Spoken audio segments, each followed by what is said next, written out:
This is Rudkowski of WeAreChange.org. I am here at the Vietnam Memorial here in New York City. If you remember last year, there was a major breaking story where veterans, dozens of them, were arrested here for standing in a public memorial for the Vietnam War. Now, this was organized by many veterans who wanted to keep this memorial open. This is when the government didn't have money to keep the parks open. But yet right now we are still bombing countless of countries. Now, I'm here with one of the organizers of this protest here. Can you tell us your name and your rank in the military and what you guys are doing here? My name's Tarak Kauff. I was in the 101st Airborne Division during the Vietnam era. I was lucky I didn't get sent to Vietnam. I was a paratrooper. I was trained for combat, but I'm very grateful that I wasn't sent over there. But many of the people here were.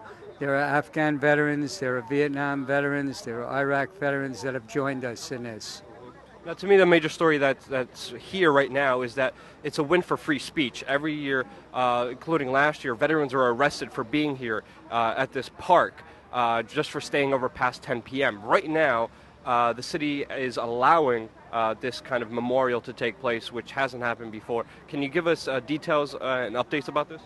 Well, I think it's great. I mean, I was in contact with the mayor's office. We sent the mayor a letter about this. We invited him here since he made that great statement about free speech being more important than traffic. So this is an open plaza, and we told him what we're doing, why we're here, and we're here especially because it's 13 years of war in Afghanistan, and right now war is spreading over the globe. And these are U.S. wars of empire. These are wars that are making the war industry wealthy beyond their wildest dreams. Okay? One of our closest comrades, Jacob George, was a 3-tour Afghanistan veteran. And 3 weeks ago, 1 week after Obama announced that we were going to be bombing Syria, Jacob took his own life. Jacob George was one of the most beautiful people that I have ever known in my life. He was intelligent. He was creative. He was a singer. He was working for peace ever since he got out of the military, I believe in 2003, after 3 horrendous tours in Afghanistan. But those scars, those experiences don't leave people, and they stay with you. And I think he just got tired of all the war.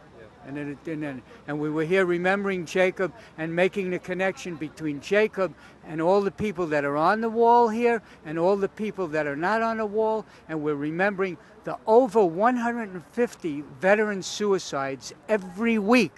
That is an epidemic, okay? And that's only part of the cost of war. We're also remembering all the civilians that have been killed in these wars. These wars are needless. They're about profit. They're about power. And we were here to speak out against them and also to affirm our right to be here, our right to assemble peacefully. And it's been beautiful tonight because there have been no police here. And thanks to the mayor's office and thanks to the city woman's office, whose this area is in. And it's just beautiful. We had a wonderful ceremony. We sang Jacob's songs. We spoke about him. We read some of the names of the people from New York City who are on the wall. And it's just been great. And I think it's a victory. And we're going to push forward to make sure that this place is open 24/7. Now, there's 2 striking numbers that appear to everybody. One is the stocks of the military-industrial complex are going up in record numbers, and also the suicide rates of military soldiers are also going up at the same time. Last year, there was a big scandal nationally, and that's why the protests here last year got a lot of attention when veterans were being arrested, was because the government said they didn't have enough money to open up the national parks. But right now, a year from that, we're spending billions on a new war. Can you explain that dichotomy and that craziness of what's happening right now? Well, the spending of billions for a new war goes directly into the pockets of the people who are running the system. It's a racket.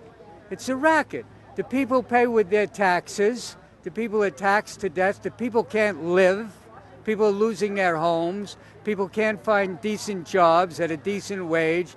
But the war industry, the military-industrial complex, is becoming wealthy beyond their wildest dreams. Billions, billions. And with that money comes power.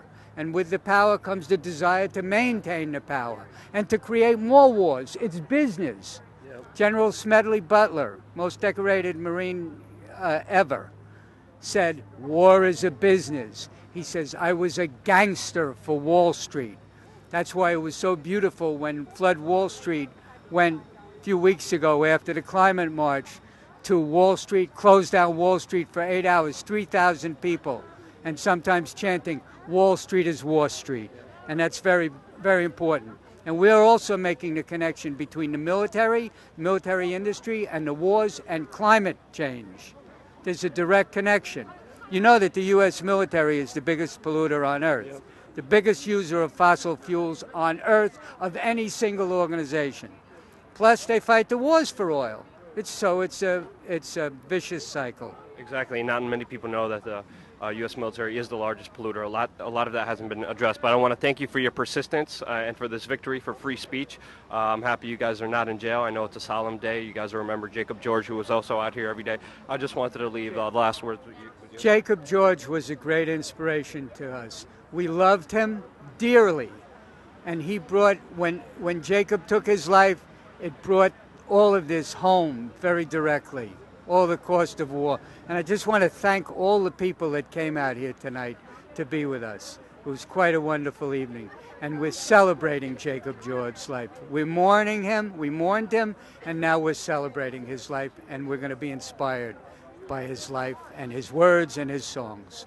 Beautifully said. Thank you so much for your time.